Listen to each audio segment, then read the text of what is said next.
बात करने के लिए मौजूद हैं छत्तीसगढ़ के पूर्व मुख्यमंत्री भूपेश बघेल जी, जो कि कांग्रेस के वरिष्ठ नेता भी हैं और लगातार कई दिनों से, जब से उन्हें सीनियर ऑब्जर्वर बनाया गया है रायबरेली का, वो यहाँ पे कैंप कर रहे हैं और काफी एक्सटेंसिव कैंपेनिंग भी इन्होंने पार्टी के लिए की है।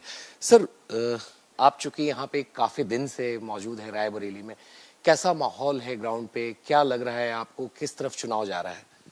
जबरदस्त माहौल है कांग्रेस के पक्ष में और राहुल जी को चुनने के लिए यहाँ की जनता बेताब है और लाखों मतों से यहाँ जिताएंगे। सर, आपने एक बयान दिया था कि रायबरेली की जनता अपना प्रधानमंत्री चुनकर संसद में भेजेगी। उस पर आज पीएम ने चुटकी ली है और कहा है कि कांग्रेस के एक नेता कह रहे हैं कि रायबरेली की जनता प्रधानमंत्री चुनकर भेजेगी, तो इससे समाजवादी पार्टी वाले शहजादे की नींद उड़ चुकी है और वो रो रहे हैं, मगर उनके अरमा आंसुओं में बह गए हैं। तो कैसे देख रहे हैं आप पीएम के बयान पे, चूंकि उन्होंने आपका ही बयान इस्तेमाल किया है? प्रधानमंत्री जी मेरे बयान को संज्ञान में लिए, इसके लिए मैं प्रधानमंत्री जी को धन्यवाद देता हूँ। लेकिन ये बात मैं कह सकता हूँ कि रायबरेली ने अनेक नेतृत्व दिए। यदि इंदिरा जी यहाँ से चुनती रही हैं और वो प्रधानमंत्री भी अनेक बार बनी और सोनिया जी चुनी गई तो यूपीए चेयरपर्सन बनी, उन्हीं के नेतृत्व में देश में एक बार नहीं 2 बार सरकार में हम आए। तो रायबरेली की जो जनता है वो नेतृत्व का चयन करती है, तो इसलिए ये सुखद संयोग भी है। अब राहुल जी पूरे देश भर में भ्रमण किए हैं और उन्होंने जो गारंटी दी है उसकी चर्चा देश में है और भारतीय जनता पार्टी अपने घोषणा पत्र के बारे में चर्चा नहीं करती, बल्कि कांग्रेस के घोषणा पत्र जो राहुल जी ने बनाया है पूरे देश में भ्रमण करके उसकी चर्चा कर रहे हैं। तो संकेत तो स्पष्ट है और प्रधानमंत्री जी भी उसको संज्ञान में लिए हैं। इसका मतलब ही है कि मामला गंभीर है। सर, अमित शाह जी भी अमेठी में थे, उन्होंने कहा है कि गांधी परिवार ने आखिर अमेठी और रायबरेली के लिए क्या किया है, उनको हिसाब देना चाहिए।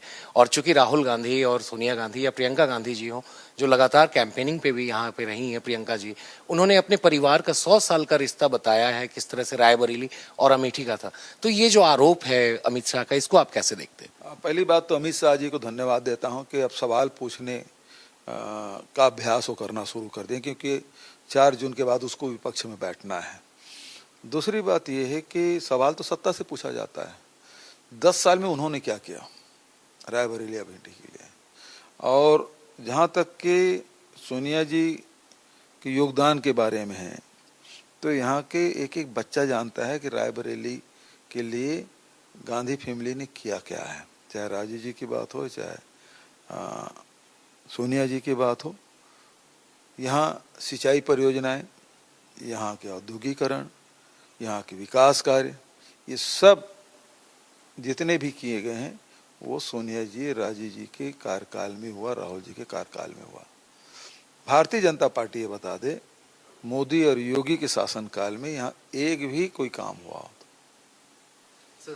मगर बीजेपी लगातार आरोप लगा रही है कि जैसे 2019 में चुनाव हारे थे राहुल जी स्मृति ईरानी से करीब 55,000 वोटों से, उसके बाद उन्होंने अमेठी छोड़ दिया, भाग गए वो, यहाँ से वायनाड चले गए, फिर इस बार उनको वायनाड की भी जनता भगाएगी, फिर रायबरेली में भी वो हारेंगे, इस तरह के सारे दावे पेश कर रही है बीजेपी।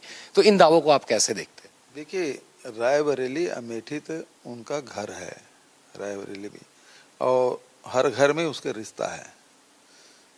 पिछले समय जरूर ये परिस्थितियां बनी थी और कैसे बना वो सब जानते हैं, लेकिन अब स्मृति ईरानी जी लोगों के केवल स्मृतियों में ही रहेंगी, क्योंकि इसके बाद कोई चुनाव जीतने वाली है ही नहीं है।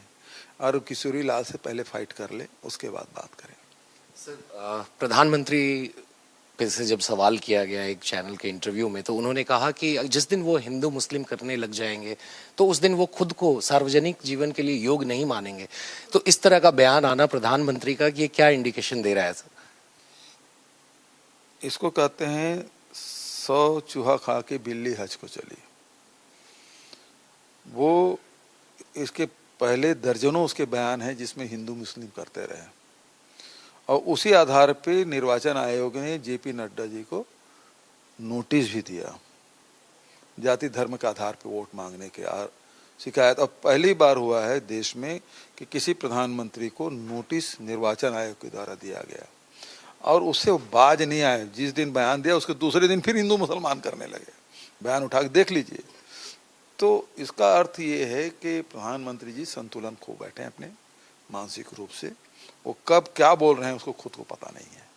सर, मेरा आखिरी सवाल है, कांग्रेस के मैनिफेस्टो जहां एक और वो बात करती है 30 लाख सरकारी नौकरियों की जो रिक्तियां हैं उनको फिल करने की, एम्प्लॉयमेंट पे फोकस है, एमएसपी फार्मर्स को, किसानों को देने की बात की गई है, नारी न्याय की बात है, वैसे ही मनरेगा को 400 रुपए का जो दिन पूरे दिन की दिहाड़ी है वो देने की बात है। मगर बीजेपी लगातार आप पे हमलावर है। वो कहते हैं कि वेल्थ रिडिस्ट्रीब्यूशन आप करेंगे अगर पावर में आ गए।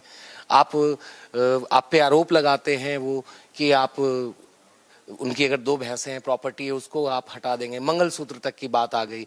तो कैसे ये देख रहे हैं जो एक पूरा नैरेटिव बीजेपी ने बिल्ड किया है आपके मैनिफेस्टो को लेकर? इवन उन्होंने आपके मैनिफेस्टो को इंडियन मुस्लिम लीग की छाप भी कर डाली है। देखिए, कांग्रेस के घोषणा पत्र आपको मुखाग्र याद है, आपको मोबाइल देखना नहीं पड़ा। और यही हाल पूरे भारतीय जनता पार्टी के नेता और कार्यकर्ताओं का है कि कांग्रेस के मैनिफेस्टो के एक एक लाइन उनको मालूम है, लेकिन कोई बता सकता है कि भारतीय जनता पार्टी के मैनिफेस्टो में क्या है? भारतीय जनता पार्टी के नेता नहीं बता सकते उसके मैनिफेस्टो में क्या है। और उसका कारण यही है कि वैसे तो आकर्षक बहुत बना है। आज जरूरत है कि महंगाई से कैसे लड़ा जाए, बेरोजगारी कैसे दूर की जाए, ये जनता की समस्या है और उसको कांग्रेस पार्टी ने एड्रेस किया।